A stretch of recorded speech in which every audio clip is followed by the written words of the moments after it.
Tungod sa gipagula ang advisory sa lokal nga gobyerno sa Davao City nga nagkansela sa klase sa tanang level sa pampubliko ug pribadong eskwelahan, gipang sundo dayon sa mga ginikanan ug guardian ang mga bata. Sama ni Alma Libanggo nga taga Barangay 21-C Boulevard, duha niya kaapo ang iyang gisundo sa Kapitan Tomas Monteverde Senior Central Elementary School sa Punciano.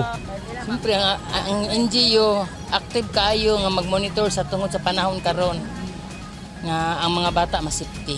Gidalikyatan sab og sundo sa amahan nga si Willie Blase ang iyang grade 4 nga anak o classmate niini pasado 9 sa buntag. Actually, okay man siya but late lang siya kaya naabot ang mga bata diri. Pero for safety sa mga bata o sa mga estudyante tanan, okay lang. Sumala sa mga teacher, human madawat ang memo gikan sa Department of Education 11, gipahibalo dayon ang mga ginikanan ug guardian sa ilang mga pupil ug estudyante pinagi sa group chat sa Messenger. Giabisuhan sab ang mga teacher nga dili papaulion o pagawson sa eskwelahan kung walay mosundo. Ang suspension sa klase sa Davao City mulungtad hangtod og mga adlaw, Biyernes, Pebrero 6 ning tuiga. Sa weather advisory sa Pag-asa, gipailawom sa tropical cyclone wind signal number 1 ang Davao City. Busa gipaigmat ang publiko sa posibleng epekto ang hatod sa Bagyong Basyang. Eugene Hinutan, Newsline Philippines. Stay safe.